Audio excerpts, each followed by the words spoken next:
Diyos ko po! Nakita mo ba yun, Lani? Yung aninong tumawid. Parang may malaking pakpak. Naalala ko tuloy yung aswang costume na pinasuot niyo sa akin kanina. Diyos me naman, Aya! Ang uwi mo sa preno! Gwago lang yan. Mukhang hindi ka pa makaget over sa role mo eh. Porket napuri ng production ng performance mo kanina. Peking-peke naman yung depiction nila ng aswang. I-start mo na ulit ang kotse. Lani, may nahulog sa bag mo, oh. Ito ba yung ceremonial dagger kanina sa set? Bakit nasa'yo? Akin na nga yan. Nahulog na tuloy ang laman ng bag ko dahil sa biglaan mong pagpreno. Hiningi ko to sa prod. Hindi naman nila kailangan eh. Eh di, pakinabangan ko na, di ba? Huwag mo nga himasin niya ng ganyan. Nagmumukha kang serial killer na pinagpaplanuhan akong tsugihin. Sana naman hindi, no?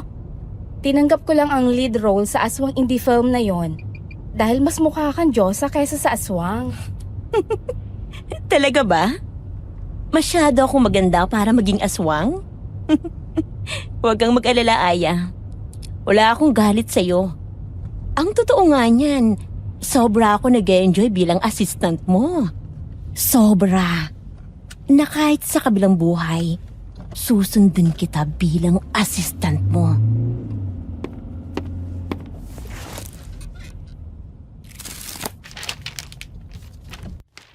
May kilala ba kayong pinaniniwalaan nyo na isang aswang? O naranasan nyo na bang mapagbintangan bilang isang aswang?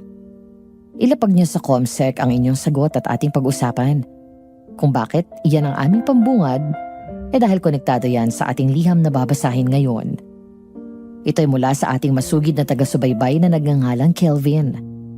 Samahan nyo kami hanggang sa matapos nating basahin ang liham niya para malaman natin ang buong istorya. Ito ang nilalaman ng kanyang sulat. Dear Aswang Diaries and Madam Venus, isang mapagpalang araw sa inyo mula sa Leyte. Ako po si Kelvin. Nitong nakaraan lang ay hinagupit ang aming lugar ng Bagyong Tino. At sa kasalukuyan ay bumabangon pa kami mula sa pinsala ng naturang bagyo. Pansamantala kaming nakikituloy sa guest house na pag-aari ng kakilala ng isa naming kaibigan. Nakikigamit kami ng generator para patuloy na makapagtrabaho sa aming mga work-from-home jobs. Habang nandito kami ay nakakakwentuhan namin yung mag-asawang may-ari ng lugar. Daig pa nila ang living diary kung magkwento. Na-inspire tuloy ako magpadala ng sulat sa inyo para ibahagi sa inyo ang kwento nila dahil may kinalaman yon sa aswang. Nagsimula ang lahat sa aksidenteng nangyari isang gabi ng taong 2000. Miss! Uy! Miss! Gising! Kuya Nick! Amin na yung bareta! Perasahin ko na tong pinto ng sasakyan nila! Miss! Naririnig mo ba ako? Ang ulo ko. Ang sakit. Sino ka? Ako si Dan. Taga rito ako. Kumusta ang pakiramdam mo? Maliban sa masakit na ulo, nasusuka ka ba? May parte ka ba ng katawan mo na hindi mo maigalaw? Sa tingin ko naman ay wala. Hindi din ako nasusuka. Aray ko. Aya! Diyos ko po. Ayos ka lang ba? Lani! Salamat sa Diyos at buhay ka! Teka, luwagan mo nga yung yakap mo sa akin, Aya. Ang sakit ng balikat ko eh. Kung hindi nyo mamasamain, baka pwedeng malaman kung anong nangyari sa inyo. At kung saan ba ang punta nyo. Para mabigyan namin kayo ng karampatang tulong. Papunta sina Aya at Lani sa isang guest house sa Leyte na pag-aari ng isang matandang albularya na kakilala ni Direk Mon. Nasa gitna sila ng biyahe nang makatikatihan ni Lani na magbiro at magkunwaring galit siya kay Aya. Isang biro na medyo sumobra at nagtapos sa isang aksidente. Mawalang galang na sa'yo, Miss. Lani na lang. Huwag mo nilang lagyan ng miss. Kahit ano pang pangalan mo, nasa matinong pag-iisip ka ba? Excuse me? Madaming namamatay dahil sa pagbibiruan habang nagmamaneho. Maging aral na sana itong nangyaring ito sa inyo. At huwag nyo nang ulitin pa. Hindi na kayo mga paslit para maging padalos-dalos. Butit ilang galos lang ang nakuha nyo. Alam mo, sayang ka. Ang pogi mo pa naman. Kaso ang boring mo. Di bali ng boring. Buhay naman ako. Isa pa, kapag na-aksidente kayo, hindi lang kayo ang nalalagay sa peligro. Mas malaki ang tsansa na makapandamay kayo ng ibang tao na maayos na nagmamaneho. Pasensya ka na sa amin, Dan. Salamat din sa pagsaklolo mo sa amin. Wala ka naman. Pasensya na din kayo. At napagsalitan ko kayo. Maiba ako. Saan pa yung guest house na pupuntahan nyo? Sabi sa amin ay pag-aari daw yun ng Lola Luisa na dating albularya. Kung ganon, kayo yung VIP guest na itinawag ni Derek Mon? Si Aya at Lani? Oo, kami nga yun. Ang usapan kasi, magkikita kami ng apo ni Lola Luisa sa may paliko. Teka, ikaw ba yung apo ni Lola Luisa?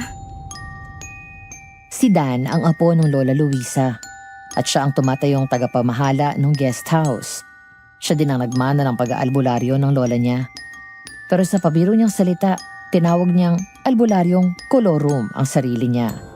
Sa van na dala ni Dan, sumakay sina Lani at Aya dahil nabangga sa puno ang kotseng minamaneho ni Aya. Ang sidekick naman ni Dan na si Nick ay iniwan nila para maghintay sa hihila ng kotseng sira papunta sa kasang gagawa noon. Habang nasa biyahe, Ilang taon ka na ngayon, Dan? 27. Kailan ka nagsimula mag-albularyo? Nung 17 ako, idinadaig na din niya na humihirap na para sa kanyang balik ng mga maligno kapag nagluloob siya. Kaya mula nung mag-17 ako, tinuruan niya na ako ng paunti-unti tungkol sa pag-aalbularyo. May nakalaban na ba kayong aswang? Ay, Lani, anong tanong yan? Oh, bakit? Nagtatanong lang naman ako. Anong masama? Para namang hindi ka nagbabasa ng scripts. Kapag may aswang, kadalasan ang panapatay albularyo o kaya manunugis ng aswang. Pasensya ka na sa kanya. Hindi kasi mapaniwalain si Lani sa mga aswang at mga kababalaghan. Ayos lang. Mas gusto ko nga nakakakausap ng hindi mapaniwalain eh. O kaya ay yung hindi praning. Yung si Kuya Nick.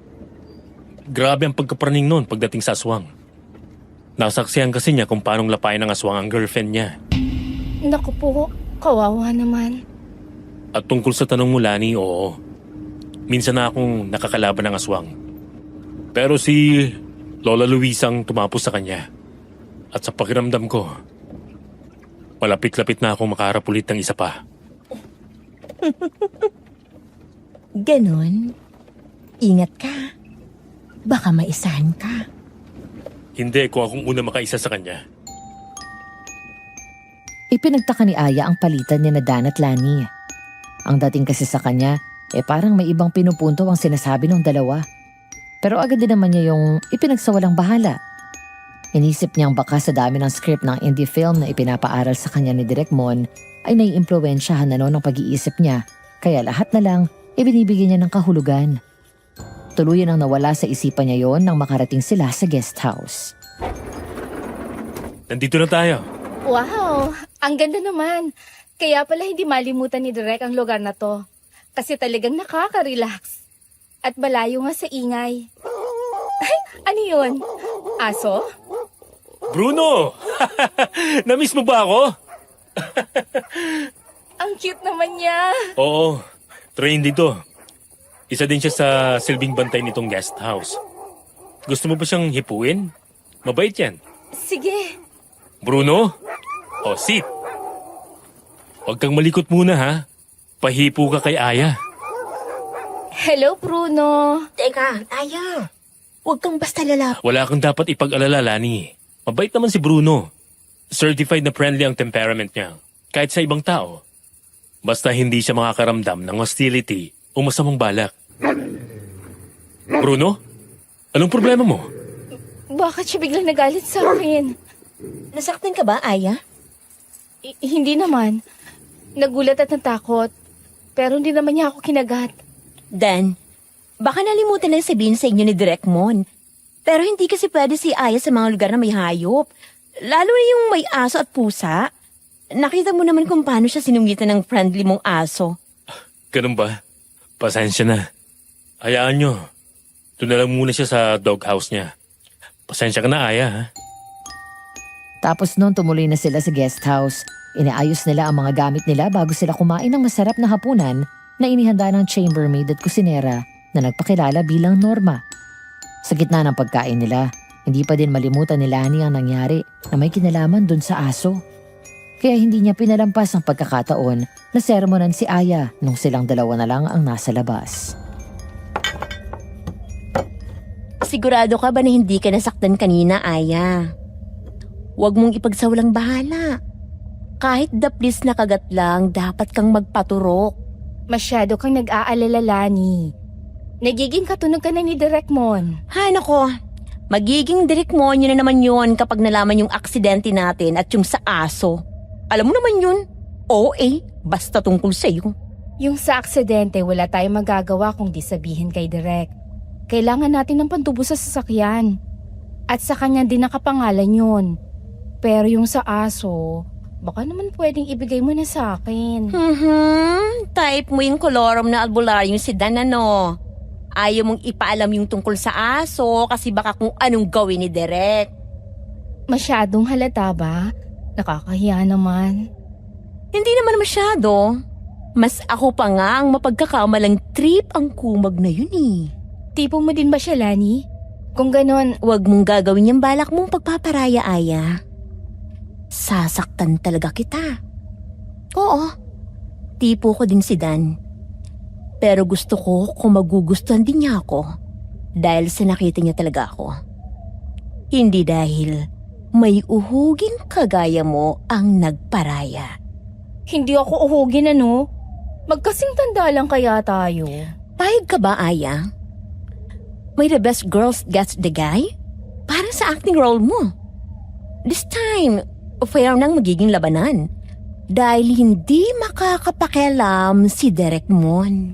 Sige, gusto ko ang patas na laban. Bawal umiyak at maghabol kapag hindi ka pinili ah. Ew, bakit naman ako iiyak at maghahabol? Oo, masakit ang ganon. Pero dapat may pride din ang isang babae, ano? Hindi ko gagawin na magmakaawa. Nagtapos ang gabing yon sa buskahan nilang dalawa ni Lani.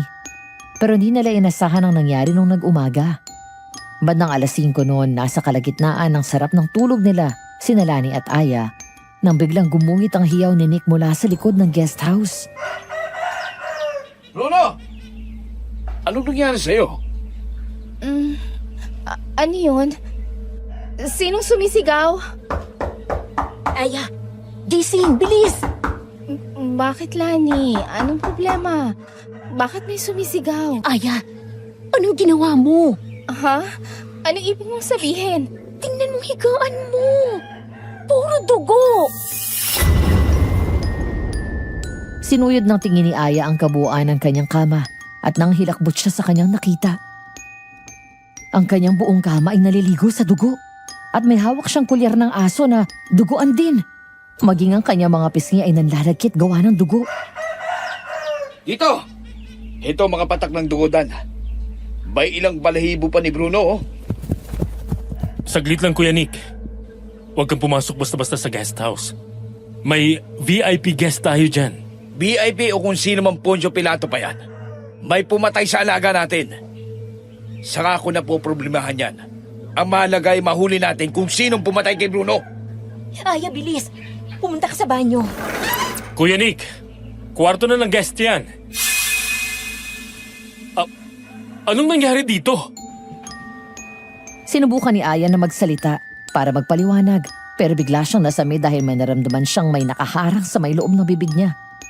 Dinukot niya yon at tuluyang napaduwal nang malaman niyang balahibo yun ng hayop na may pamilyar na kulay.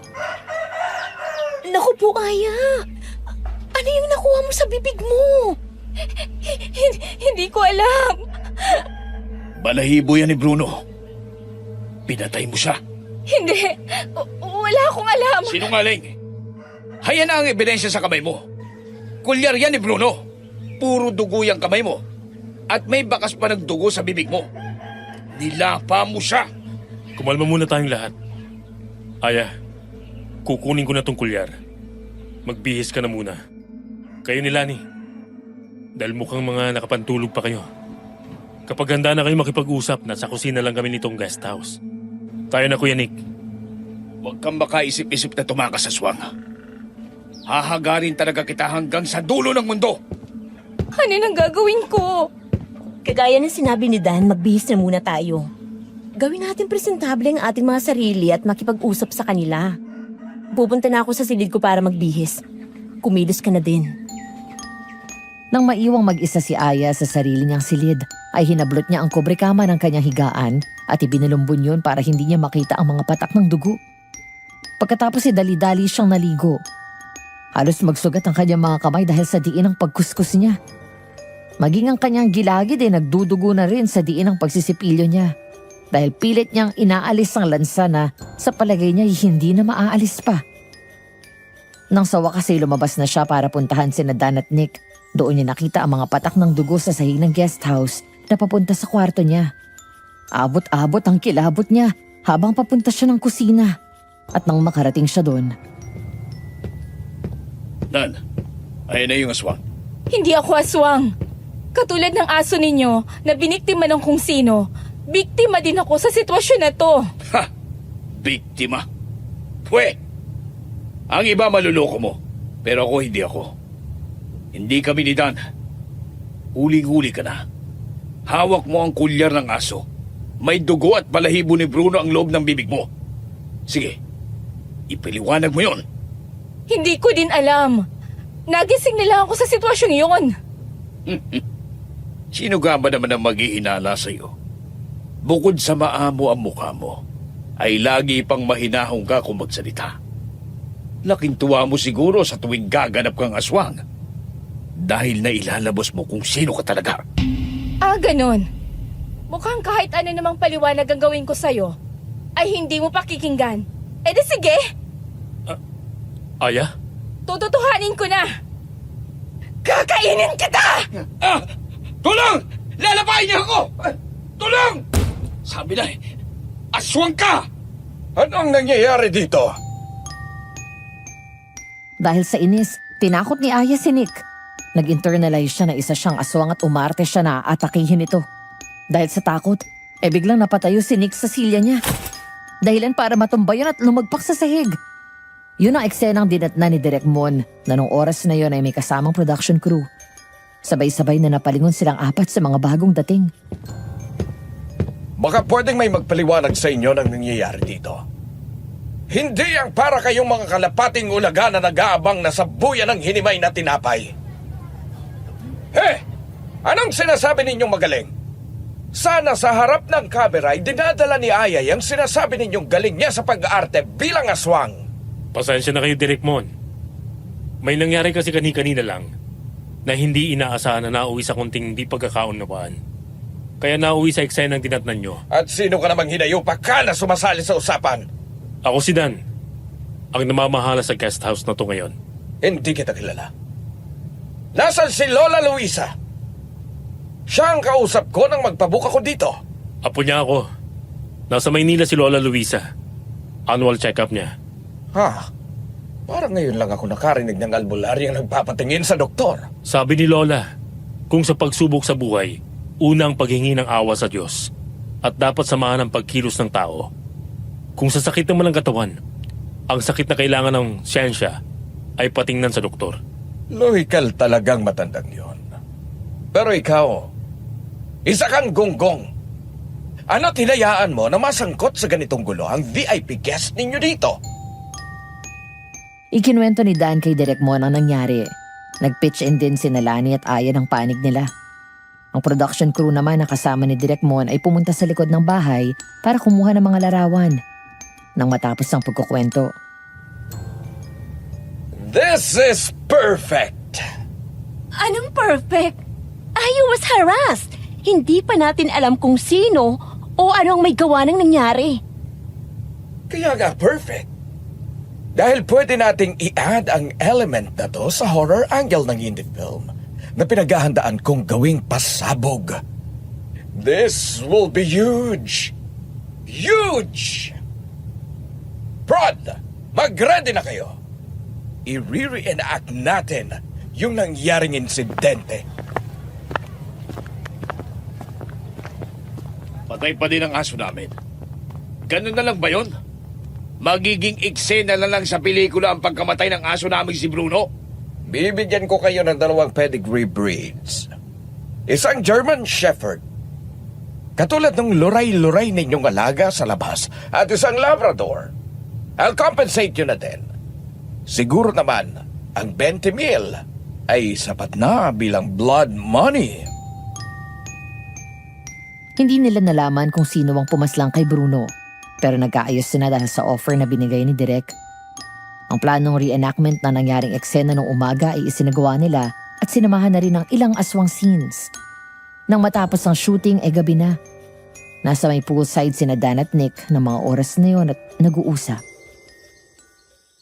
Sir Dan, pinapatanong po ni Direk Mon kung handa na ang pagkain.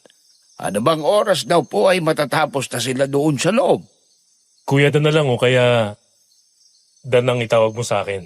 Medyo nakakaalibadbad yung sir eh. Hindi ako sanay. Kahit ang mga kasama namin dito sa guest house, hindi ako tinatawag na sir. Ganun ba? O sige Dan, Dan na lang.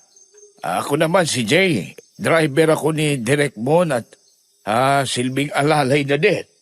Kuya Jay, kung ganon, yung sa ipinapatanong sa inyo, pakisabi na nakahanda na ang buffet table dito sa poolside. Sige, babalik na muna ako sa loob at sasabihin ko na sa kanila. Dan! Kuya Nick, saan ka galing? Hinahanap ka ni Ate Norma kanina dahil magpapasama sana sa palengke. Sinitoy na lang tuloy ang pinagtiyagaan. Pinapanood ko yung shooting nila sa loob ng kwarto. Hanip sa acting yung Aya. Totoong-totoo. Kahit nung nagpunta sila sa likod bahay para i-reenact yung pagpatay kay Bruno. Talaga namang plakado. O paano? Di panatiko ka na din ni Aya. Anong panatiko ka dyan? Lalo ko lang siyang pinaghihinalaan.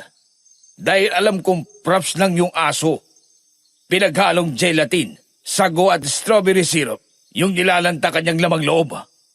Naramdaman kong nangangasim ang sikmura ko. Parang aswang talaga yung lumalapa eh.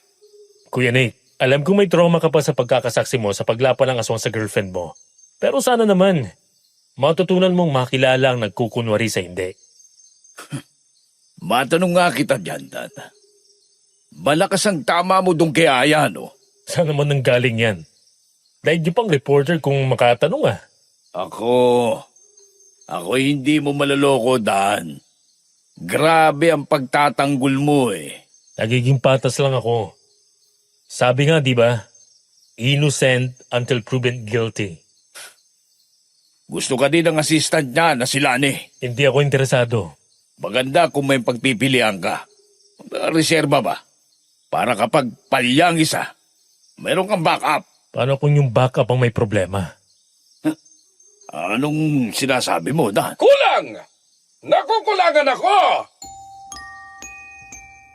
Hindi na natuloy pa ni Nick ang tanong niya kay Dan dahil bigla silang nakarinig ng galit na sigaw mula sa likod ng mga halaman na nasa dulo ng pool. Kawalang galang man, pasimple silang naglakad palapit at sumilip. Maingat nilang hinawi ang dahon ng halaman para makasilip at nakita nila si Direk Mon na sinisermonan si Aya. Oh! Nasa na yung galing mo daw sa pag-arte bilang aswang? Wala! Nakakailang take na tayo! Ayusin mo! Inaayos ko naman, Direk. Kulang! Diyos ko naman, Aya! Huwag mong hayaan na pagsisihan ko ang pagkuha sa'yo. Huwag mo kaming hiyain ng ina mo. Ito pa nga't problema namin ng blind item na pinakakawala ng isang tabloid na iniuugnay ka sa amin. Alin? Yung nagsasabi ng isang indie film actress ay anak ng isang assistant director at isang sikat na artistang babae na kasal sa isang prominente, kilala at makapangyarihang politiko? Ha! May magulang pala ako? Manahimik ka! Kapag lang talaga may nakaalam niyan, 3 tayo ng nanay mo na mapapatay. Sa halip na magpaka-bitter ka, magpasalamat ka na binigyan kita ng pagkakakitaan. Hindi lahat ay nagkakaroon ng break sa showbiz! Kinuha mo lang naman ako para maging dagdag source mo ng income. Wala kang karapatang isumbat yan! Magpasalamat ka na lang at binuhay ka pa namin ng nanay mo. At ipagpasalamat mo na din na bawal ang pagpapalaglag sa Pilipinas. Dahil kung nagkataon, ipinalaglag ka talaga namin! Ipinalaglag niyo na lang sana talaga ako. Kesa ganito ang buhay ko. Gawin mo yan, gawin mo to. Wag yan, wag ganito. Daig ko pang puppet. Daig ko pa ang magnanakaw. Lahat ng bagay patago. Wala akong pakialam sa opinyon mo, Aya. Gawin mo kung anong ipinagagawa ko sa'yo. At huwag mong masabi-sabi sa iba ang tungkol sa lihim mong pagkatao. Baka gusto mong pati ang yaya mong nagpalaki sa'yo ay mapatay. Huwag mong idamay si Yaya Puring sa katarantaduhan niyong dalawa ng artistang yon. Wala kayong alam ng babaeng binuntis mo tungkol sa akin. Wala kang alam sa pagod ni Yaya. Kung hindi niya gawa, wala kayong pagtataguan ng pagkakasala ninyo. Impacta ka! Sige, manampal ka pa. Para makita ng production na may pasa ako sa mukha. Para mag-isip ulit sila. Ang sinabi ko sa'yo, ha? Kahit kailan ay hindi mo pwedeng sabihin. Naiintindihan mo? Sagot! Oo, nauunawaan ko. Wala akong magulang. Dahil wala naman talaga nagpakamagulang sa akin. Pwe! Puro ka drama! Isinusumpa ko. May kalalagyan ka din. Nagkatinginan sina Dan at Nick. Baka sa mukha nila ang kaba. Kahit namang sinong tanga malalaman na ang lihim na may kinalaman ng isang politiko ay delikado. At ang delikadong lihim na yon ay nasa lugar nila. Kung paano silang lumapit ng dahan-dahan, mas maingat silang umuro ni Nick. Nanalangin na sana yung walang makapansin. Nang sa wakas ay nakabalik na sila sa buffet na nakaset up sa may poolside. Dan, anong gagawin na natin? Kasalanan natin to. Nakikinig kasi tayo sa usapan ng may usapan. Ano pa nga ba? E di manahimik. Wala sa kamay natin ang desisyon para ipaalam sa iba ang bagay na nalaman natin. Mahal ko pa ang buhay ko. At mahal ko ang buhay ni Lola Luisa. Pero kawawa naman pala yung si Aya, no? Grabe pala kung saktan yun nung direktor. Oo. Pero hanga ako sa kanya. Dahil talaga namang palaban. Kahit sinampiga na, nakasasagot pa din. Sabi nga nila, ang mga artistang magaling daw gumanap ay yung mga may mabigat na pinagdadaanan. Hindi na ako nagtataka bakit kapani-paniwala siya. Pero alam mo, iniisip ko pa din yung sinabi niya.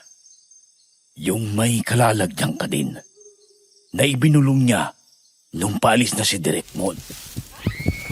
Ano daw yun? Kuya Nick, makisuyo na. Kunin yung gamit ko sa kwarto, bilis. May aswang daw. Oh, sige. Nagkagulo sa poolside. Nagtakbuhan ang mga tao na nagsisimula ng kumain. Habang ang iba naman ay dali-daling bumalik ng kwarto para kumuha ng kamera at ma-record ang anumang mangyari. Mula sa likod ng halamanan ay lumabas ng isang nilalang na anyong malaking aso na kayang tumayo sa dalawang paa. May sungay sa bandang gitna ng dibdib at dalawang sungay sa ulo. Nagbabagang pula ang mga mata at may mahabang dila na abot hanggang sa nakausling pusod nito. Balot ng maitim na balahibo ang buong katawan at may malalaking pangil na nakausli pa itaas sa ibabang bahagi ng bibig. Dada, Anong nangyari sa'yo? Basang-basa ka. Nakita niyo ba si Aya? Nag-aalala ako. Sabi ni Direk Mon, huli daw niya nakita si Aya dun sa likuran ng mga halaman. Ano yun? Sa gitna ng pagsasalita ni Lani ay may napansin siyang kung anong kumikinang sa may halamanan. Anumang sinasabi niya ay hindi na niya tinuloy. Tinakbo niya ang halamanan at pinulot ang bagay na nakakuha ng atensyon niya. Sinundan siya ni Dan at ni Nick. Nang iangat niya yung bagay para matignan ng mas maayos, Paboritong pulseras ito ni Aya. Sigurado ka? Oo. Hindi ako maaaring magkamali. Dahil ang pulseras na to ay regalo ng kauna-unang tagahanga ni Aya. Galing ito sa yaya po rin niya. Lani? Aya! Diyos ko naman, saan ka ba galing? Akala ko kung ano nang nangyari sa iyo eh. Nagkakagulo dito dahil may aswang daw. Aray, Bakit? Ano nangyari dyan sa balikat mo? nagpahangin ako saglit sa may likod na parte nitong guest house. Narinig ko nagkakagulo. Pero nung pabalik na ako dito sa may poolside, may humataw sa kanang balikat ko. Hirap na akong igalaw ang braso ko. Kung hindi mo mamasamain, pwede ko bang hawakan? Titingnan ko kung may bali ka ba o naipitan ka lang ng litid. Sige. Marahang inililis ni Dan ang suot na blusa ni Aya at sinimulang salatin ang balikad nito gamit ang kanyang hintuturo at hinlalaki. Pagkatapos ay hinilot-hilot ang parte na idinadaing ni Aya na parang ngalay na masakit. Bigla ay tinuunan niya ang kanang balikat ni Aya at agarang hiniklat ang braso nito. Isang lagitik ang narinig. Aray! Ayos na yan. Pero kailangan mong lagyan muna ng salumbabayan sa loob ng 3 araw para hindi mapuwersa. Sa lumbaba. Dan, yung balikat niyang may problema. Bakit pa bang sasaluhin mo? Hindi baba ang sasaluhin, kundi ang braso at siko niya. Salumbaba, sa English ay sling. Yan pala yung tawag ng sling sa Pilipino. Piling ko tuloy, ang mangmang ko sa mga pinagsasasabi ko. Pero hindi nakakatawa na may umatake kay Aya. Kung si Bruno nga, wala namang ginagawang masama, pinatay ng kung sino eh. Hindi naman kaya ikaw, Kuya Nick, ang humataw dito kay Aya. Anong sinabi mo, Lani? Narinig mong sinabi ko, kanina nakita kitang may dalang bag at nananakbo. Tanga ka ba? Bag ito ni Dan. Naglalaman ito ng mga gamit na pang-albularyo at panlaban sa aswang. Natural na mananakbo ako dahil kailangan kong madala yung kagad sa kanya. Ako pa bang pagbibintangan mo? Paanong hindi? Ikaw tong galit na galit kay Aya at naniniwala kang aswang siya. Kaninang umaga lang grabe mo siyang akusahan. Naisip mo ba na baka nagdadahilan lang yung pinagtatanggol mo, Lani? Sobrang tamang-tama naman yung pagkakataon. Saka nagbalik at tinamaan ng hataw ni Danang Aswang. Eto si Aya. May tama din. Hindi ko gustong pinupunto ng pananalita mo, Kuya Nick. Bakit? Totoo naman ang sinasabi ko ah. Madali na lang maghabi ng kwento na may pumukbok sa kanya. Isa pa, di ba't nakita mo sa halamanan yung paborito niyang pulseras? Dun sa bandang yun nanakbo yung aswang eh. Ipaliwanag mo yun. Sira ulo ka, no? Sinasabi mo bang si Ayang aswang? Tama na yan. Baka nalilimutan yung dalawa na nandito yung taong pinag-uusapan nyo. Sorry, Aya. Ayos lang, Lani. Mas mabuti ng pinag-uusapan ng harapan kaysa sa kung kailan ka nakatalikod. Tama ka naman dyan, Kuya Nick. Pero hindi ibig sabihin nun ay natutuwa ako sa pagbibintang mo. Para lang sa kaalaman ng lahat. Sana nakita kong namumuong pasa sa balikat ni Aya. Hindi yun gawa ng yantok na ginamit ko sa swang. Parang 2x2 ang ginamit eh. Naku po, Aya. Butit hindi ka sa ulo hinataw. Kita mo na, Kuya Nick. Puro ka bintang dyan eh. Nanggaling ng patunay kay Dan. Imposibleng si Aya ang aswang. Sana lang ito na ang huling beses na may idadamay na ibang tao ang insidente ng aswang na nanggugulo dito. Dahil kapag nasundan pa to, mapipilitan na talaga akong kumilos. Bakit kasi inoobserbahan mo pa eh? Dapat sa mga aswang na yan ay pinupuksa. Salot ng sangkatauhan ng mga yun eh. Hindi ang isang tukuyanik. Dahil wala pa siyang nilalapang tao. Parang nananakot lang siya. Pakiramdam ko ay may ibang pakay ang aswang na yon. Ang hindi ko maintindihan ay bakit siya nampapahamak ng ibang tao. Ewan ko sa'yo, Dan. Baka mamaya huli na ang lahat kapag nagdesisyon kang kumilos. Lani, akin na yung kamay mo. Nakita kong may mga saludsud ka sa palad. Ha? Wala naman. Huwag ka na magmaangmaangan. Nakita ko kanina nang pulutin mo ang pulseras ni Aya sa may halamanan. Akin na yung kamay mo, gagamutin ko. Mahirap kong mamagayan. Sige, salamat. Parang nagdahilan lang ang aswang. Dahil na mga sumunod na araw ay hindi na yun nagpakita. Naging maayos din ang shoot sa mga araw na yun. Pagkalipas ng ilang linggo ay pansamantalang bumalik sa Maynila ang production staff kasama si Direk Mon. Nang umagang paalis sila ay panay pa ang bilin ni Direk Mon habang nasa garahe sila ng guest house. May iwan ka dito, Aya. Hindi pa humuhupa ang ugong ng chismis tungkol sa'yo.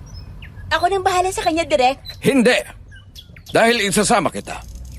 Kailangan kita sa Maynila. At may mahalaga tayong lakad. Nakinig ka ba sa inireport ko sa iyo nung nakaraan? Oo. Sabi nyo may aswang na tumatarget dyan kay Aya. Ang sabihin nyo, inaaswang lang siya nung apo ni Lola Luisa. Hindi ko pa nasisingil sa paghawak niya sa balikat ni Aya. Walang mali siya yon. Hinihilot niya yung parte ng balikat ko na hinataw ng kung sino. May mali siya yun. At ginusto mo namang mahawakan ka. Wag nga ako. Linisin niyo kaya yung pag-iisip niyo. Puro nalang paghihinala at kamunduhan ang tumatakbo dyan sa utak niyo. Teka. Nalalayo na tayo sa issue eh. Delikadong mag-isa si Aya dito. Wala pa naman sinadan dahil pinuntan sa Maynila yung Lola Luisa niya para sunduin pa uwi dito. Gusto mo bang datna nating luray-luray ang talent mo? At sinabi mo din sa akin na hindi naman siya seryosong gustong kainin. Kaya nga nag-iwan ako ng camera dito para magamit ni Aya kapag nagpakita ulit yung aswang. Miruin mo, real footage yun. Sira ulo ka. Oh! Ha! Saraulo na ako. Dahil ang project na ito ang nag-iisang ticket ko para mapantayan ko sina Brillante Mendoza, Lino Broca, Ismael Bernal, Marilu Diaz Abaya at Peque Galiaga. Kung may real footage ng aswang ang pelikula ko, pagkakaguluhan yon. At kayo, anong itinitigil ninyo dyan? Tapos na ba kayo maghakot? Kumilos kayo, tanghali na! At kayong dalawa, tigil-tigilan yung kaartahan nyo, aswang! Ha? Yan ang trabaho natin. Nagpapaguyo pa kayo sa peking albularyo na yon na ang tanging gusto lang naman ay maikama kayo. Huwag mong ibinibintang sa ibang gawain mo. Pinalang desisyon ko. Huwag nyo nang hintaying mag-init ang ulo ko. Kumilos ka na, Lani. Tapos na daw maghakot ang production. Aalis na tayo. Pasensya ka na, Aya. Kung may magagawa lang sana ako eh. Hindi ako papayag na mag-isa ka dito. Salamat, Lani. Huwag ka masyado mag-alala sa akin. May iniwan sa akin si Dan na pangontra sa aswang. Sa palagay ko naman ay magiging ligtas ako kahit na papaano. Sige. Oh, yung hoodie mo ah. Huwag kang basta-basta lalabas na hindi suot yun. Alam mo na, baka may reporter na nakakaamoy na nandito ka. Sabi nga, one can never be too careful. Naiwang mag-isa si Aya sa guest house. Tanging ang chambermaid na si Norma ang kasama niya. Nagpa siya si Aya na manatili sa kwarto niya at i-rehearse ang mga susunod na eksenang isushoot nila ng production sa oras na bumalik sila galing Maynila. Nalaman lang niyang madilim na pala nang mapatingin siya sa bintana niya. Ang sunod na pangyayari ay base sa ibinahagi ni Aya at Norma kay Dan na makabalik sila galing Maynila. Ganito ba nangyari, Madam Venus? Sa tingin mo ba, makakatakas ka sa akin? Hindi eh. Mali. Parang sobrang tines. Ganito kaya? Hindi ka makakatakbo! Aya, nakahanda ng hapunan. Baka gusto mong kumain. Salamat, Ate Norma. Ang sarap ng amoy. Tara, sabay na tayong kumain. Nakakahiya naman. Sige na, dadalawa na nga lang tayo dito. Ang lungkot kumain mag-isa. Sige, pero pagpasensyahan mo na ako kung bigla akong kiligin sa gitna ng pagkain. Ito ang unang beses nakakain ako kasama ng artista. Kiligin ka hanggang gusto mo, Ate Norma. Magtanong ka din sa akin ng tungkol sa mga artista. Malay mo, may paborito ka na nakapalitan ko na ng number o kaya address. Ibibigay ko sa'yo. Masaya ang naging hapunan nila. Nakakamay pa nga sila dahil gusto ni Aya. Panay ang kwentuhan nila hanggang sa makatapos silang kumain ng hapunan. Medyo malalim na rin ang gabi nang sa wakas ay mahiwalay na silang dalawa at bumalik na si Norma sa servants' quarters. Kung hindi lang maganda yung si Aya, ang bait pa. Sana naman mabigyan talaga siya ng pagkakataon na sumikat. Lahat ng pelikula niya, panunuorin ko talaga. Magpapamember din ako sa mga official fans club niya. Ha? Sino kaya ito? Imposible namang sinadan. Sabi nila madaling araw o kaya ay bukas pa ng tanghali ang uwi nila. Ay, naku, baka si Aya. Ano kayang kailangan niya? Bakit Aya? Walang tao. Pero sigurado akong nakarinig ako ng mga katok. Teka, si Aya ba yung naka-hoodie na itim? Naku, akala siguro niya tulog na ako. Aya, gising pa ako! Hindi yata ako naririnig. Masundan na nga. Hoy! Kanina pa kita tinatawag! Diyos ko po! Pero ilang taon na ba ako, Dan? 77 na ako. Akala mo ba'y basta-basta ang pagbato ng pag-uusap? Humihigit yun ng pisikal at espiritual na lakas. Kung ganyan ang dahilan nyo, huwag kayong padalos-dalos. Pinakaban nyo ako ng gusto eh. Ano gusto mo? Panuorin ko kayong magpakiramdaman ng aswang. Akala ko'y tapos na sa pagkikwento mo ang sinabi mong nag-o-obserba ka sa sitwasyon. Abay kahit pala sa mismong gulo ay ganun pa din ang ginagawa mo. Pero napansin nyo din ba, Lola? Walang galo si Ate Norma. At parang baril lang na nakaamba ang aswang na yun. Oo, sa tagal ko sa mundong ito, gayon lang ako nakakita ng ganon. Parang sadyang ipinapakita ng aswang na yon na nang aatake siya. Pero wala akong maramdamang seryosong intensyon na pumatay. Di ba? Sabi ko sa inyo eh. Kapag nakita nyo ng aktwal, malalaman yung ibig kong sabihin. Pero hindi ibig sabihin doon ay magpipikit mata ka na lang. Hindi. Kaya nga ginamit ko ng pangungusap na turo nyo eh. Siguraduhin mong ito na ang huling beses na mag-aalinlangan ka. Baka sa susunod ay hindi na lang ambang gawin ng aswang na yon. Nararamdaman ko ang labis na pagkapuot sa isang yon. Kaya siya nang gugulo. Pero bakit? Saan at kanino? Dan, mag-aalbularyo tayo. Hindi natin trabaho na unawain ang mga dinalang ng dilim. Kung ganun, ano pa ang silbi natin? Hindi ba't mga tao lang din ang aswang? Paano kung naghahanap lang pala sila ng makakaunawa sa pinagdadaanan nila? Ang sino man o ano man na nagpalamon sa kanilang puot ay hindi na nakakakita ng rason. Huwag mo sanang kalilimutan yan. Ang aswang na yon ay tumawid na. Nakatikim na naglaman ng tao. Hindi na siya makababalik pa. Bago natin ipagpatuloy ang pagbabasa ng liham ni Kelvin, nais naming magpasalamat sa inyong walang sawang pagsuporta, pagtangkilik at pagmamahal sa Aswang Diaries at mga sister channels natin na kilala bilang Kwentong Takip Silim, Sitio Pangil, Sitio Bangungot, Aswang Confessions at ang pinakabago nating channels, ang Aswang Radio at Miss Ami Aswang Love Stories. Kung may ibang channels po kayo na makikitang nag-upload ng mga contents natin na hindi kabilang sa nabanggit na sister channels ng Aswang Diaries, mangyaring magtulungan po tayo na i-report sila. Muli ang aming taos-pusong pasasalamat sa inyong lahat. At ngayon, balik tayo sa pagbabasa ng liham ni Kelvin. Pinakalma muna nila si Norma bago nila yun niyaya sa loob at kinausap. Ikinuwento niya sa kanila ang nangyari.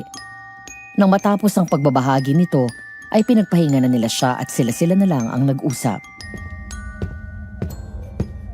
Dinala ni Mon ang problema niya dito. hindi talaga maiiwasang mag-usap kami. Maalala ko, nasan yung alaga ni mo na iniwan dito? Bakit parang hindi ko nakikita? Paano magpapakita?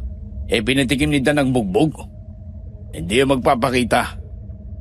Iisip na naman yun ng palusot. Nick, hindi kita masyadong binigyan pansin noong nag-uusap tayo sa Maynila. Pero panahon na siguro para linawan mo yung isipan mo. Hindi lahat ng nakikita ng mata mo ay yun na ang katotohanan. Lola Luisa, kababalik nyo lang dito. Pero ako nasaksihan ko ang mga bagay-bagay. Simula pa nung una. Ang babaeng yun, mapagkunwari, magaling siyang mangnansi. Kagaya ngayon, nasan siya? Nagkakagulo na tayo pero hindi siya nagpapakita. Nick! Oh, Yan na ang huling beses na maririnig ko ang katangahan yan mula sa'yo. Tama na yung kababawan mo. Tumulong ka sa paghanap ng kasagutan. Hindi ang makinagdag pa sa kalituhan. Nagkakaintindihan ba tayo? opo Lola. Ay, sino kaya yon? May inaasahan ka bang bisita, Dan? Wala ho. Teka, titingnan ko kung sino yun. Inabutan ni Dan si Aya na dahan-dahang sinasarahan ng malaking bakal na gate ng guest house, habang si Lani naman ay nakasandal sa isang tabi. Kagaya ng paglalarawan ni Norma sa kanila, suot pa din ni Aya ang itim na hoodie na huling nakita ni Norma na suot nito. Nang mailapat ni Aya ng tahimik ang gate ay lumingalinga pa ito bago inalalayang maglakad si Lani na sa tingin ni Dan ay hinang-hina. Doon na niya nilapitan ang dalawa. Magandang gabi, Aya. Saan ka galing? Saan ka galing? Dan? Nakarating na pala kayo? Oo. Kaya nga nandito ako at kausap mo. Bakit ka galing sa labas? Gabing-gabi na. Ibiniling ka sa amin ni Direk Mon. Hindi ka dapat basta-bastang umaalis ng walang paalam. Kasalanan ko. Tinawagan ko siya para abangan ako sa may pier. Sakto naman na nakita ko sa garahe yung sasakyan namin. Naihatid na pala ng kasa dito kaya umalis ako saglit. Mga nasisira na ba kayo ng bait? Hindi niyo yata talaga nauunawa ng sitwasyon niyo, no? O talagang ini-enjoy niyo ang pagpapahirap sa tao? Dan, Aya, alam mong dinala ka dito para itago. Kung lalaban ka din lang, sana hindi ka na pumayag sa simula pa lang. Alam mo din na may humahabol na aswang sa'yo. Sumigi ka pa din ng labas. Huwag mo siyang pagalitan. Kasalanan ko. Talagang kasalanan mo, Lani. Dan, tama na yan. Lola Luisa, Nakasunod na pala si Lola Luisa. Titig na titig ito sa bagong dating habang palapit siya sa kanila. Hindi man ang uuri ay sinuyod niya ng tingin ng dalawang babaeng bagong dating, saka nagsalita. Ito pala si Aya. Oo, tama, ikaw gayan. At sino naman yung akay-akay mo, iha? ito po si Lani, ang assistant na binigay sa akin ni Direk. Lani, Tondo, sa isang restaurant sa Central. Lola? Ayos lang ako, Dan. Mabuti pa. Tumuloy na muna kayo sa guest house, Aya. Pagpahigahin mo tong si Lani. Pagkatapos ay saka tayo mag-usap. Ipasusundo kita kay Dan para dalhin sa amin sa main residence. Sige po. Ayos lang naman po ako. Pwede ko pong samahan si Aya. Hindi, Lani. Magpapahinga ka. Masyado ang pinagdaanan mo. Hiling ko lang ay payagan mo si Aya na ibahagi sa amin ang nangyari sa iyo ngayong gabi. Maaari ba? Sige ho. Payag ho ako. Dumiretso na si Lola Luisa sa main residence kasama si Nick. Si Dan naman ay inihatid sina Aya at Lani sa guest house. Iniayos muna ni Aya si Lani at siniguradong komportable ito bago siya nagsabi sa intercom na handa na siyang magpasundo. Ilang minuto lang at nasa front door na si Dan. Habang naglalakad sila papunta sa main house, ay ramdam ang tensyon sa pagitan nilang dalawa. Minabuti ni Dan na basagin ang katahimikan. Pasensya ka na kanina. Okay lang, naiintindihan ko kung bakit niya nagalit. Pero hindi ibig sabihin nun ay tama ng ginawa nyo at dapat pang maulit. Masama ng padalos-dalos. Mas malala ang tanga. Ang prangka mo talaga, no? Pero na-appreciate ko yan. Buong buhay ko, galit lang natatanggap ko kapag may nagagawa akong mali sa bahagdan ng iba. Never ako nakatanggap ng concern. Salamat, Dan. Naliwanagan ako sa mga sinabi mo kanina. Paanong nalimunagan? Oras na para ako ang gumawa ng mga desisyon sa buhay ko. Nagawin ko kung ano ang gusto ko. Tama ka naman eh. Kung lalaban din lang pala ako, ano at umaayon pa ako sa mga sinasabi sa akin. Parang lalong nakasama pa yatang sinabi ko. Dan, hindi naman lingid sa'yo ang sitwasyon ko, di ba? Na may aswang na humahabol sa akin. Oo, tama yon. Ang hindi ko maintindihan ay kung bakit. Yun din ang gumugulo sa akin. Pakiramdam ko kasi, gusto lang ng aswang na yon na manakot. O di kaya ay... baka sabihin mo praning or assuming lang ako. Na baka dahil sa dami ng script na inaaral ko, Na ang gusto ng aswang na yon ay mapahama ka. At ikaw ang mapagbintangang aswang. oo, ganun nga ang pakiramdam ko. May iba na bang insidenteng nangyari? Bago pa kayo pumunta dito? Walang aswang o kahit ano. Pero nararamdaman ko na para may sumusunod sa akin. O di kaya ay tinatakot ako. Parang pinagpumukha akong may sira sa ulo. Lumala lang nung napapunta na kami dito sa guest house nyo. Nasabi mo na mga to kay Lani? Mukhang close kayo.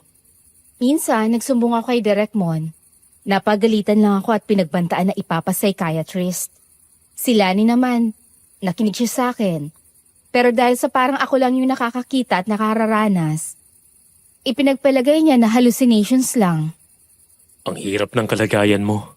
Pero nitong mga nakaraang araw... Dan, ayan na.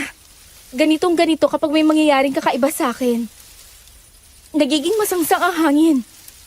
Tapos may biglang kakaluskos. Hayaan mo lang, Aya. Kasama mo ko. Hindi yan makakalapit sa atin. Nagpaparamdam lang yan. Bilisin na natin. Naghihintay na si Lola Luisa. Katulad ng sinabi ni Dan, nagpatuloy lang sila sa paglalakad. Ang presensya naman ay nananatiling nasa paligid lang. Pero hindi nga sila nilapitan. Nakaramdam ng kapanatagan si Aya. Naisip niyang sa wakas ay nakatagpo na siya ng kakampi. Ano bang alalahanin niya ng mga oras na yon ay gumaan, kaya naman maaliwalas ang mukha niyang hinarap si Lola Luisa. Mukhang napanatag ang kalooban mo, Aya. Umaliwalas ng habas ng mukha mo. Hindi kagaya kanina na parang pasan mo ang buong mundo. Nakapanghihinayang dahil ang ganda mo pa namang bata. Talaga po? Nakakatuwa naman po ang pupuri niyo sa akin. Ako na nagsabi, Iha, at walang kwenta ang apo na puro ligaw tingin lang. Lola! He! Ang bagal-bagal mo eh. Bueno, Iha, hindi na ako magpapaligoy-ligoy pa. Alam mo bang nakita ka ni Norma kanina? Nagsalo kami sa hapunan ni Ate Norma. Inatake mo si Norma. Heto ang ebidensya. Sa'yo ang damit na ito, hindi ba? Nakita ito ni Norma na suot-suot ng aswang. Ang itim na hoodie ko? Nagpaliwanag si Aya. Sabi niya, nakatanggap siya ng tawag mula kay Lani. Humihingi ito ng tulong na kung maaari ay sunduin niya ito sa may pier. Kaya umalis siya at dinala ang sasakyang kagagaling lang sa kasa. May mahigit 1 oras din siyang naghintay bago niya nakita si Lani na nagtatago sa may sulok. Nabigla siya sa itsura nito. Pilas ang blusa, magulo ang buhok at sumala na ang lipstick sa labi. Para ding pinahid ng palad ang eyeshadow nito. Anong nangyari sa babaeng yon? Yung kasama mo kanina na inaalalayan mo. Sabi niya pumalya siya sa assignment na ibinigay ni Direk Mon sa kanya. Umiiyak siya nang sabihin niya sa akin na hindi na daw niya kaya. Sira ulo talaga ang lalaking yon. Tama lang talaga na pinapunta ko siya dito. Mukhang dapat na siyang paalalahanan. Matagal na ba kayo magkakilala ni Direk Mon? Hindi lang si Maud ang kilala ko. Maraming prominenteng tao ang pumupunta sa akin at humihingi ng payo. Gabay, nagpapatingin. Sabihin na nating isa itong lugar kung saan kahit ano ay pwedeng pag-usapan at hindi yon makalalabas. Nung kabataan ni Lola Luisa, dalawa sila ng asawa niya ang pinagkakatiwalaan ng mga politiko, lalo na yung mga naniniwala sa espiritual. Mga mayor, gobernador at ilang senador na nagtatanong kung saang partido sila aanib at kung mananalo ba sila. May ilang businessmen din na sumasangguni sa kanila. Ang anumang usapan ay hindi lalabas at manggagaling sa kanila ng asawa niya. Maliban na lang kung madaldal yung personalidad at ibabahagi sa iba ang lihim nila. Iha, sa bahay na ito'y wala kang dapat ikatakot. Kagaya ng pangalan mong Malaya. Maaari mong sabihin ng kahit ano dito. Sa akin, sa amin ng apo ko. Alam niyo po ang totoong pangalan ko? Maging ang katotohanan na anak ka sa labas ng ama mo sa isang sikat na artista. Na naging anak ka nila kung kailan kasal na ang babaeng yon sa isang politikong sikat. Makapangyarihan at mayaman. Lola, sabi ko sa inyo huwag niyong sabihin sa kanya yan. At bakit hindi? Ang batang ito ay malakas kaysa sa inaakala mo na.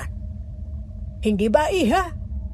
Hindi kita pinangalan ng Malaya kung hahayaan mong matali ka ng pinanggalingan mo. Kayo po ang nagpangalan sa akin?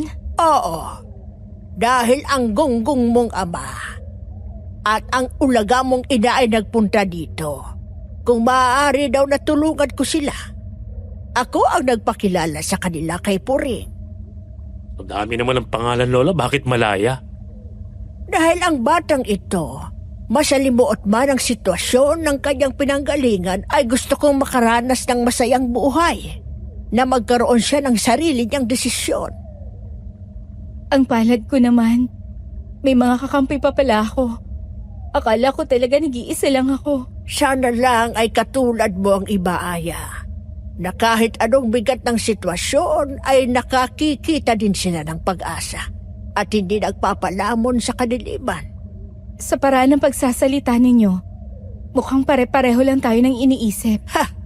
Kumpara sa inyong mga bata, natural mas alam ko na.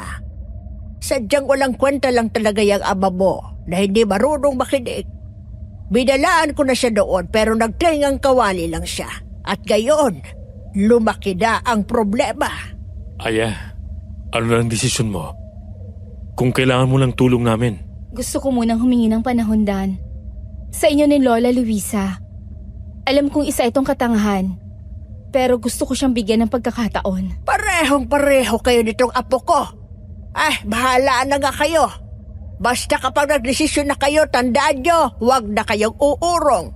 Walang kwentang tao ang walang kakayanang panindigan ang desisyon nila. Pero mas malala ang taong hindi makapagdesisyon.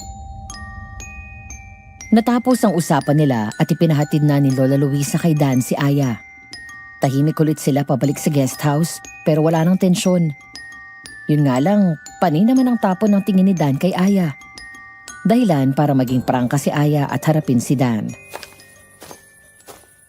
Medyo nakakaalibadbad yung patingin-tingin mo. Kung may gusto kang sabihin o itanong, gawin mo na. Nakakatakot ka pala kapag ganyan ka. Pero dahil naging prangka ka, magiging direct. Lani, tapos ko nang linisin ang kwarto ni Aya. Pwede ko na bang asikasuhin yung sa iyo? Kapon ko pa nilinis ang kwarto ko. Nagpalit na din ako ng cobre kama. Kukunin niyo lang yung madumi na nasa harap ng kwarto ko. Nakakahanga ka naman. Hindi lahat ng bisita namin may kusang ganyan. Kailangan eh. Sanay na din naman ako dahil inaasikaso ko si Aya. Kapag nasa ibang bahay kami o yung transient, ako talagang nag-aasikaso ng mga basic needs ni Aya. Close talaga kayo, no? Parang gano'n na nga. Bakit mo na itanong, Kuya Nick? Napansin ko kasi nitong mga nakaraang araw. Panay ang labas niyang si Aya. Lalo't hating gabi at tulog na ang mga kasamahan ninyo. Tapos, Bumabalik siya kapag malapit ng lumiwanag. Sigurado ka ba na si Ayang nakita ninyo? Oo, medyo nawiwirduhan na nga ako eh. Paano? Laging doon sa liblib na parte ng likuran ng guest house. Pumupunta. Nakaitim pa na hoodie. Ay nako, si Aya talaga, hindi na nagbago. Kahit nung nasa Maynila kami, may ugali talaga siyang gumagala kapag tulog ng lahat. Hindi ko din alam kung anong ginagawa niya eh. Hindi. Kapag kasi nagpapaalam yun sa akin, laging kung kailan papatulog na ako. Akala ko naman nagpapahangin lang. Hindi ko akalain na inuumaga pala siya. Kahit ba nung may pumatay kay Bruno, nagpaalam din siya sa iyo na lalabas. Oo. Teka, pinagbibintangan mo pa din ba si Aya sa insidenteng yun? Hindi. Naitanong ko lang. Pero alam mo, Kuya Nick, ngayon nakapag-iisip na ako ng kalmado. Medyo nag-aalala nga ako kay Aya. Ano kaya nangyari sa kanya nung gabing yun? Kung siya nga bang pumatay sa aso niyo, baka na-carried away lang siya sa role. Tama na. Kuya Nick, Pasensya na. Masakit din kasi para sa akin ha. Paalalang namatay si Bruno. Sige, alis na ako. Ihanda ko na mga gagamitin para bukas. Ang biglang pagbabago ng mood ni Nick ay walang kinalaman sa pagkamatay ni Bruno. Maging ang pagmamadali niya sa pagpapaalam kay Lani ay hindi dahil sa maghahanda pa siya ng mga gagamitin sa susunod na araw. Yun ay dahil sa may nadiskubre siyang mahalaga habang nag-uusap sila ni Lani. At kailangan niya yung sabihin agad kay Dan ng mga oras na yun. Nakasama ni Lola Luisa sa main residence habang kausap si Direk Mon at Aya. Buhay ka pa pala talagang matanda ka, no? Iba talaga kapag masamang damo, hindi agad namamatay. Kung masamang damo din lang ang pag-uusapan, mas alam mo yan. Ano bang kailangan mo sa akin, Danda? Ilang beses kitang hinahagip dahil kailangan ko ng payo mo. Pero hindi ka nakikipag-usap. Kahit nang ipagsabi ko dyan sa apo mo na kailangan kita, na hindi mo ko tinawagan. Magkaharap na tayo ngayon. Ano pa bang inireklamo mo? Yun na nga.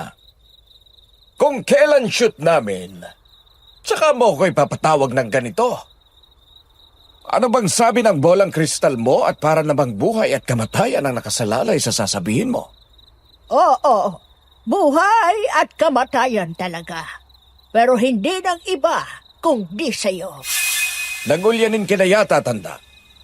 O ipinapakita mo lang na nakakatakot ka dahil gusto mong isama kita bilang extra sa pelikula ko. Gonggong! Masasabi mo pa ba yan kapag binalikan ka na ng mga inaapi mo? Inang ko po! Tulungan niyo ako! Ano yun? Yun ang tunog ng papalapit na kamatayan mo. Kung paanong naging ganon ang sitwasyon ay iurong-urong natin ang kaunti ang kwentuhan. Diba nakauwi na sina Aya at Lani? Tapos sinabi ni Lani na hindi naging matagumpay ang negosasyon dun sa isang kadil ni Direk Mon. Nang dumating ang production team na kasama si Direk Mon, sa garahe pa lang ay nagsisisigaw na ito. Ganito po ang nangyari, Madam Venus. Good evening, Direk. Good evening ka dyan. Nasaan si Lani? Palabasin mo dito ang lintik na babaeng yon. good evening, Direk. Direk, bakit niyo sinampal si Lani? Tumahimik ka, Aya. Ang hinayupak na babaeng ito. Inutusan kong ayusin ang negosasyon doon sa bagong producer. Pero ang lintik na yan, tumakas! Direk, ibinibenta mo si Lani? At ano naman yung ginabigla mo? Ano sa tingin mo ang silbi ng ganyang babae na may maalindog na mukha at kaakit-akit na hubog ng katawan? Walang magandang background. Pokpok pa ang ina sa malate. Natural. Pang-aliw sa mga producers. Ayoko na maging bargaining chip mo, Direk. Gawin mo na lang akong assistant ni Aya. Kahit muchacha niya o kahit double niya. Hindi ko na kayang ipagamit ang katawan ko. Arteng-arte mo! Pasalamat ka. At kinuha kita sa pusali na lugar kung saan ka iniwan ang ginamong namatay dahil sa AIDS. Binihisan kita, pinaayusan, ginastusan. Dapat lang napagkakitaan kita at nang magkasilbi ka naman. Yun lang ba talaga ako sa mata mo? Ano pa bang inaasahan mo? Pero anong ginawa mo? Isa na nga lang ang trabaho mo, pumalya ka pa. At dahil sa pag-iwan mo doon sa producer, nasalisihan siya at napatay. Ano? Pati ako tinanong ng pulis dahil sa nakitang ako ang huling kausap sa cellphone. Alam mo ba kung magkano ang nawala sa akin, ha? Kinailangan ko mang suhol para lang palabasin lang walang foul play sa nangyari. Visit ka! Aya! Naku po! Eh bakit ka umarang? May shoot ka bukas. Mag-iiwan pa ng pasayan sa mukha mo eh. Umalis ka dyan, Aya! Gusto mong manakit? Sige lang. Haharang ako at sasambutin ko lahat para lalo kang mawala ng kikitain. Dahil kung puro gurles ang mukha ko, hindi makakakilos ang production. Visit! Mga visit kayo, mga babae kayo! Sakit kayo ng ulo! Hindi simpleng kamatayan ang ibibigay ko sa iyong hayop ka. Tandaan mong araw na to. Lahat kayo na may kinalaman sa pagdurusa ko, magbabayad kayo. Lani, Dahil sa pakikialam ni Aya, nabusit si Direk Moon. Iniwan sila nito at ang mga production staff naman ang pinag-initan. Tumigil lang siya nang marinig niyang magbanta ang isang staff na may malapit na koneksyon sa producer na magsusumbong daw kapag hindi pa tumigil ang pagmamasamang ugali ni Direk Moon. Si Lani naman ay hindi na nakausap ng matino ni Aya. Nagkulong lang siya sa kwarto maghapon. Hanggang sa sumapit ang gabing ipinatawag ni Lola Luisa si Direk Moon at Aya sa main residence para kausapin. At sa kalagitnaan ng pag-uusap nila, isang hiyaw, kasabay ang malakas na ungol ang narinig nila mula sa labas. Ayon sa kwento sa kanila ni Nick, Sige, Lani. Hindi na ako magtatagal. Diyan ka na. Kailangan malaman agad ito ni Dana. Baka kung ano pong maisipan ng babaeng yun, ha? Kailangan makarating kaagad ako sa main residence para mabalaan sila. Grabe. Dahil nakalalapnos yan para sa mga aswang. Ano namang kalintikan yung ibinato mong plastic ng yelo? Masyado mabigat ang garapon. Kaya inilagay ko sa plastic ng yelo ang tubig na may katas ng dayap, katuray at holy water. Ga, Butit nagising ka na. Pinagkalala mo kami ng gusto. ang sakit ng kanang mata ko. Nasaan ako? Hindi ito ang kwarto ko. Nasa silid kita. Kama ko yung hinihigaan mo. Ganun ba? Oh, ano naman at ganyan ka makatitig sa akin? Baka matunaw naman ako. Ang laki ng black eye mo. Naku po, Pero maganda ka pa rin. nakuha mo pa talagang dumiga, no? Kagabi matapos kang magpaka-Amazona laban sa aswang. Naisip kong maikli lang ang buhay. Kaya mabuti nang ipaalam ko sa'yo habang paras pa tayong nandito. Ano ba yan? Para ka na mamaalam. Umayos ka nga.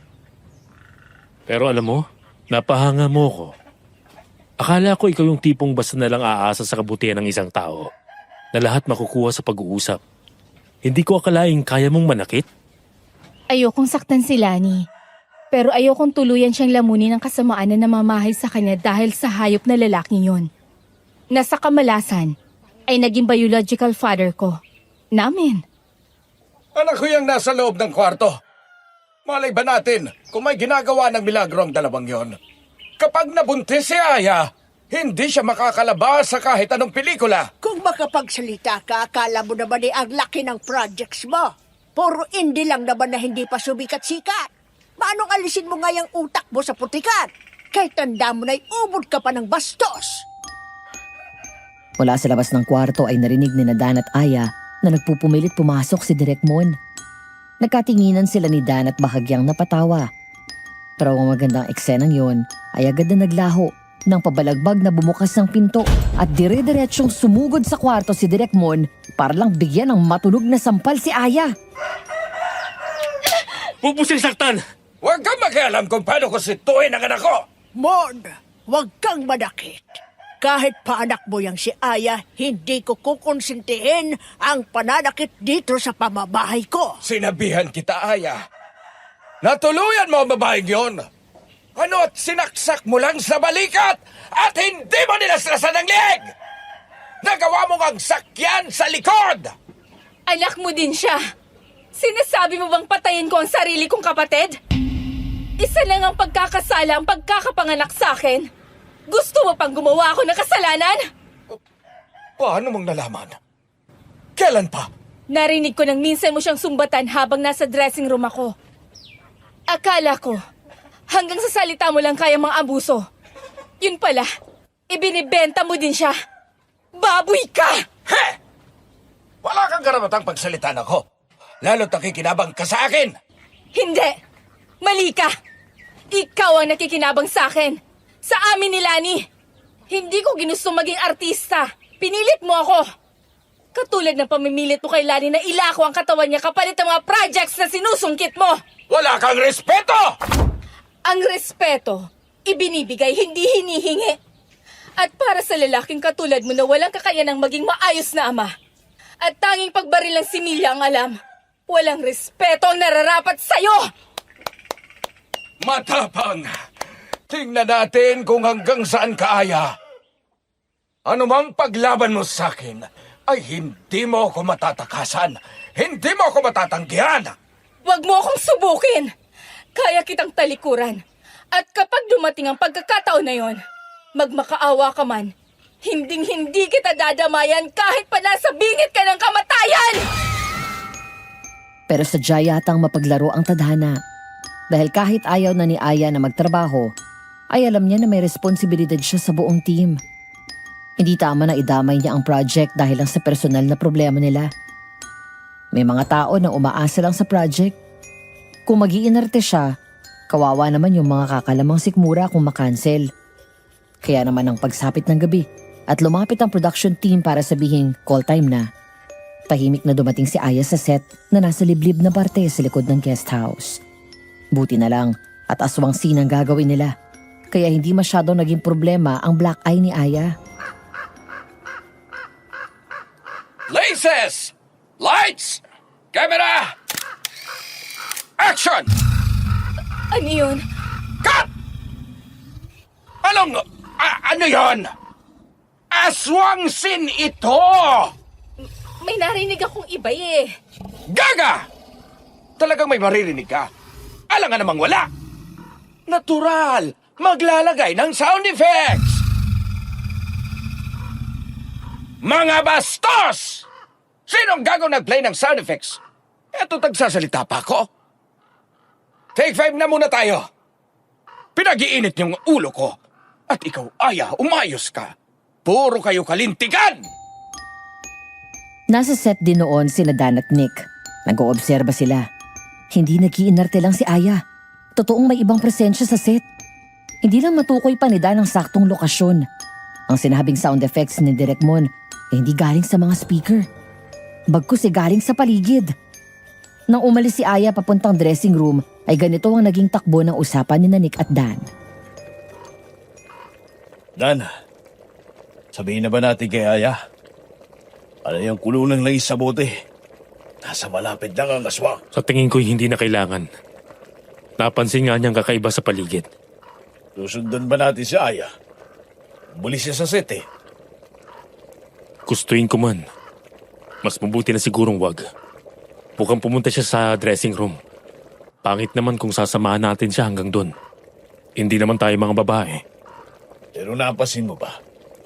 Parang halos lahat ng production staff nila ay nandito na. Kahit yung direktor haya na. At papalapit na dito. Pero nasaan si Aya? Dahil may 5-minute break na binigay si Direk Mon, may nabuti ni Aya na mag-retouch sa dressing room. Sakto naman na may isang production staff na dinatnan siya doon. Habang inaayos ang aswang makeup niya, ay kumatok ang isa pang staff at sinabing nag-extend ng 10 minutes si Direk dahil may kausap sa phone.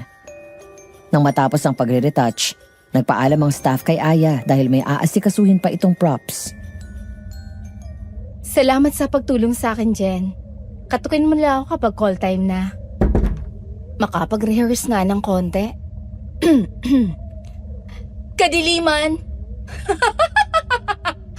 Ako! Ako ang kadiliman! Sinong nandyan? Ako, Lani? Lani. Oo. Ako nga. Hindi mo ba ako tatawaging aswang, halimaw, demonyo? Akong kadilimang lalamon sa mga kinabukasan ninyo! Ang tunay na demonyo dito ay ang lalaking naging dahilan kung bakit tayo naisilang sa mundong ito. At isa ka sa dahilan ng pagiging ganito ko. Wala akong kasalanan sa'yo, Lani. Ako man ay biktima din ng lalaking yon na isinusuka ko. Ang tanging kasalanan pwede kong maituring na akin ay ang kawalan ko ng kaalaman sa nangyayari sa'yo. Kasalanan mo. Ang mismong presensya mo ay nagbibigay ng pagdurusa sa akin. Kasalanan ng matandang Luisa na yon. Bakit ba kailangan pa niyang sabihin na may isang anak pang baboy na yon? Bakit?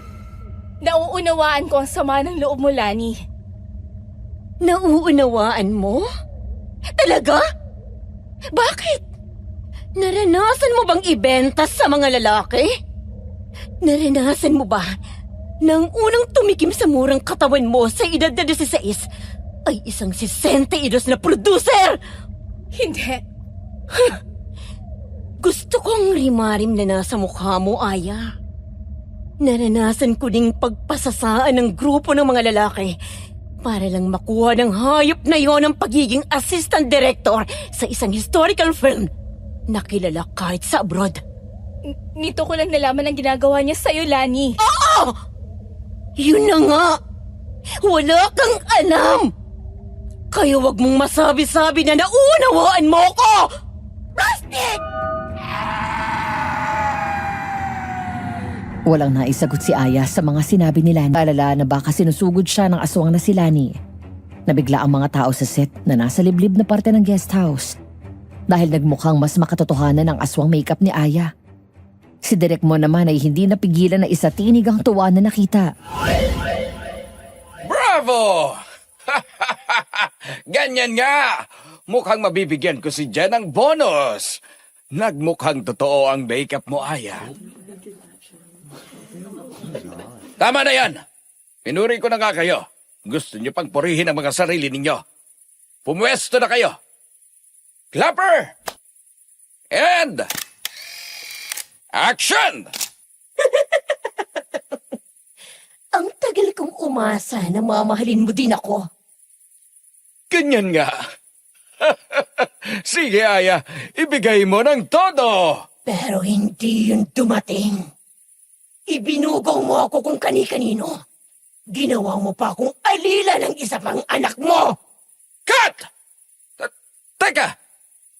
Wala yan sa script. Anong baho yun? Hoy! Brad! Bakit may amoy? Hindi naman lumalabas sa screen ang amoy. Lintek! Ayusin ninyo ang baho dito, amoy bulok! Pero Direk, wala tayo sa likod ng screen. Physical tayong nandito. Umayos ka, Aya. At tigilan mo yung paglapit dito sa director's chair. Magpaka-normal ka na muna. At nakakaalibad-bad yung patuloy na pag-aarte mo ng aswang. Gayong sinabi ko ng cut! Akala ko ba, sabi mo ibigay ng todo? Heto ako. Ginagawa ang gusto mo. Napupudpud na ba yung utak mo sa dami ng sinaulo mong script? Sinabi ko nga yun, pero naka-break tayo. Pumunta ka kung saan at maghintay. Wala na mga tao sa set, kaya hindi ka din kailangan dito. Oo, pupunta ako sa kung saan. Kung saang impyerno at isasama kita. Wag mo! Imat naghahaba ang mga kuko at ang pamumula ng kanyang mata na hugis mata pa rin ng pusa. Ang itim na parte nito. Hayop ka. Oo, hayop ako. Isang mabangis na hayop na hindi kayang pantayan ng uhuging aswang na kagaya mo. Ako pa talagang pagtatangkaan mong lapain. Ikaw na ang tanging silbi ay magbigay ng aliw sa mga lalaking... Ayaw kanya. Grabe. Diyos ko po, walang kapatawaran. At nang patang-patay ng katawan ko, naglabas ng perlas na itim na may nakasusulasok na amoy ang hayop na yun. Sa pilitin niyang ipinalunok sa akin, naging aswang ako mula nun. Pero nilapo ako siya pagkatapos.